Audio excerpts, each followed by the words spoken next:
On paper, this is probably the biggest game written down here, but it's taking place in the Europa League, which is quite surprising. But Manchester United versus Barcelona, this is a Champions League final we grew up on, and now the mighty have fallen, and it's crazy. But yeah, thoughts on the game? Well, this is the first real test for me, the first real test of character for Manchester United and Ten Hag, and also the two most informed coaches in the world. So what was the Liverpool game after losing your first two? Liverpool. No, this we are playing. No, we are just playing within. We are playing within. Now we've gone international, playing Barcelona, and for once, I mean, Marcus Rashford in what we call in local parlance, what we call his form right now is what we call Enyendeba. He gives these people, he gives other people. He has given Arsenal, he gave Liverpool, and I'm sure he's going to give Barcelona. You gotta go. Marcus Rashford, I'm putting my hope on him.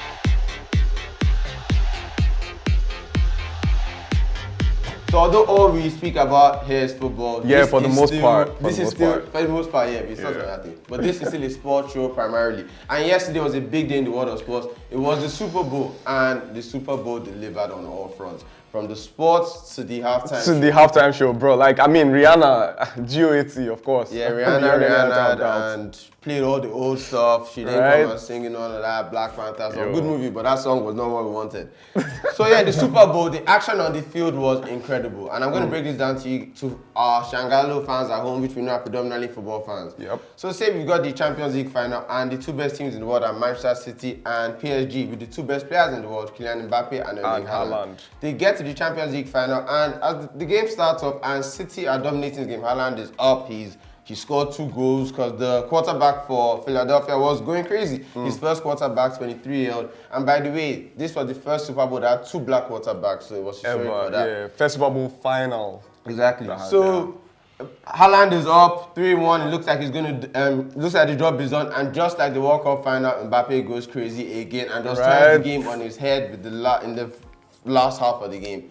Kansas City come back, win the game by 3 points. Although the end was quite, I didn't really like how it ended. It was quite anticlimactic, like NFL, the rules. Next thing you know, someone is running down the clock and the game was over all of a sudden. But Kansas City win their second Super Bowl in a 4-year period, and yeah, Mahomes, the greatness of him just keeps soaring.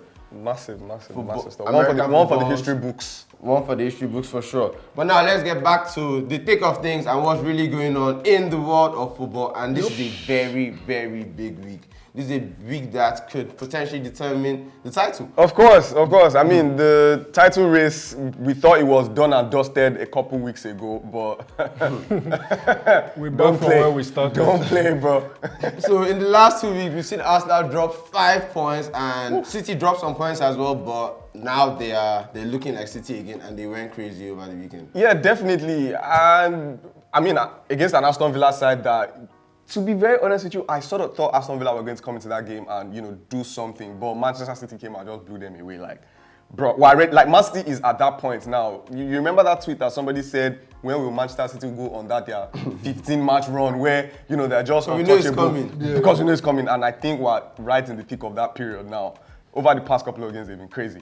So yeah, Gerald, the game is on Wednesday. The game we've all been waiting for. City versus Arsenal. City. Predictions. How do you think it's going to I would go for a City win. But Arsenal have not lost at home in the Premier League this season. And maybe without Haaland, I'm not quite sure, but I would still go for a City win. They're going to totally dominate. Like you said, we are waiting for them to go on that streak. They've started. And I won't be surprised if they do one on Arsenal. In my opinion, I think it will be a draw.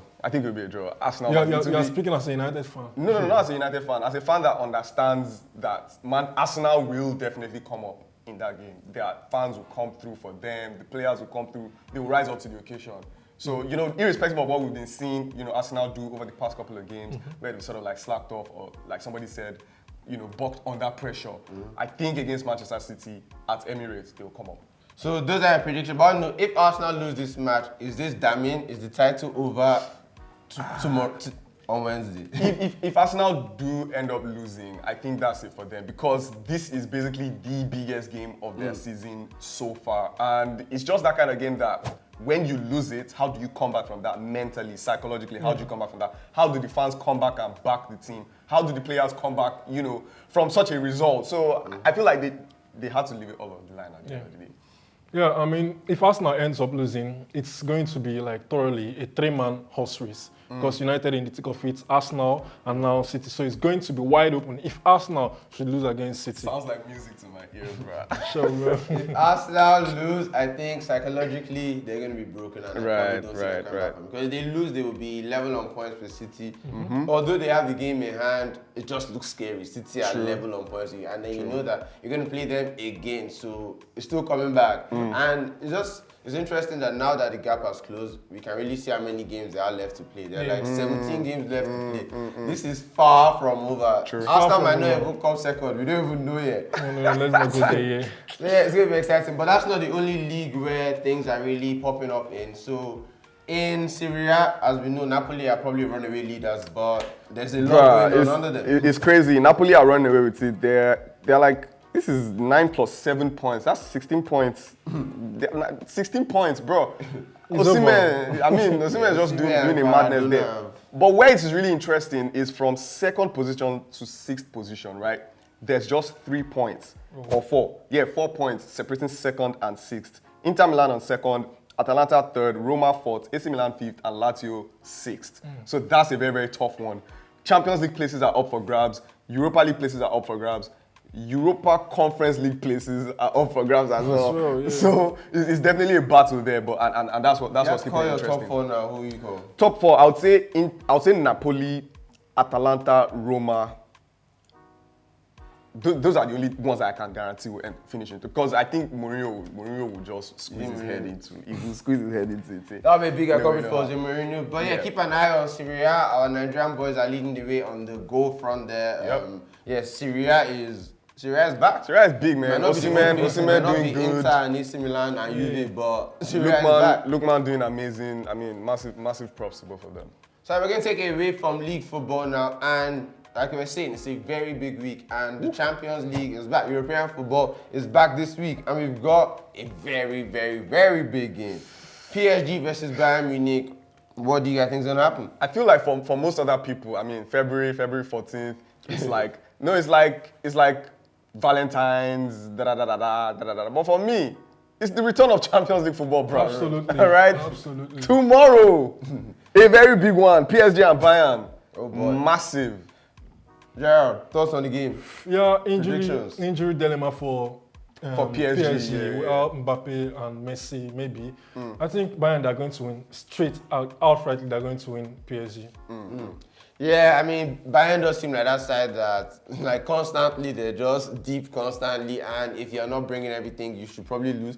But they're not at their strongest, so they're not their strongest at the moment. This would have been a good time to catch Bayern Munich. Mane hasn't really found his feet since his injury. He's not back. Musiala is balling out, but this would have been a good time to catch Bayern without those injuries. And yeah, it's quite. I mean, because PSG were probably the favorites. Yeah, true. But I mean, as it is now, when you have major injuries like that, things just go out. So I guess the question is, do you think Neymar can do it on his own? That's the $1 million question. Can Neymar do it on his own? That's the $1 million question. Because Neymar needs this, and he probably needs this more than any of the other PSG players. Like Messi just won the World Cup, Mbappe didn't win the World Cup, but the way he showed that everyone knows who he is, Neymar really needs this and to be put to the test by himself. And talking about Neymar needing it, remember FIFA just released the best top shot list, and he's not on that list. Exactly. We have Messi, Mbappe, and Benzema, so he maybe does need to do something to sort of. Yeah, Neymar needs a moment. It's been a minute since we've seen Neymar in the bright lights. True that. As well, there is another big game, a pretty big game. AC Milan versus Tottenham Hotspur. Yeah. You think? I think Tottenham will go into that game with, like, cup mentality. Yeah. I mean, it's Conte at the end of the day, so yeah. Conte's Europe record is quite dodgy, but surely this is an AC Milan side that they can get out. True. But it's the issue of the Tottenham. Like, if Tottenham bottled this, would you be surprised? I wouldn't be surprised. Another big game we've got Dortmund versus Chelsea. On Wednesday. Dortmund, they're going to pummel Chelsea. Absolutely, pummel.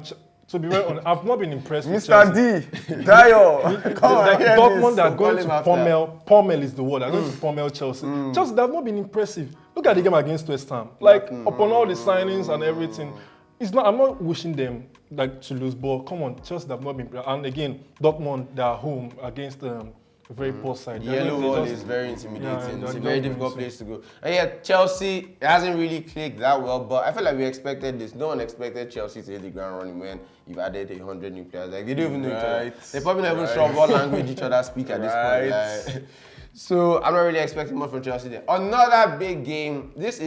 On paper, this is probably the biggest game written down here, but it's taking place in the Europa League, which is quite surprising. But Manchester United versus Barcelona, this is a Champions League final we grew up on, and now the mighty have fallen, and it's crazy. But yeah, thoughts on the game? I mean, for me, it's good to see because this is a period where we're seeing both teams coming back to the fore. Barcelona are running away with the La Liga themselves. They're like 10 points, 11 points actually, as of before we started this show, 11 points between Barcelona and Real Madrid. So they seem to be, picking up steam, and I feel like it's a bad time for Manchester United to actually meet this Barcelona side. But some Barcelona fan has put my mind to rest. He said that Barcelona usually don't come up, they just tend to just lay low and things. But yeah, I mean, it would be good for me. But I'm predicting a Manchester United draw in Camp Nou, and then for Manchester United to come back to Old Trafford and finish it off.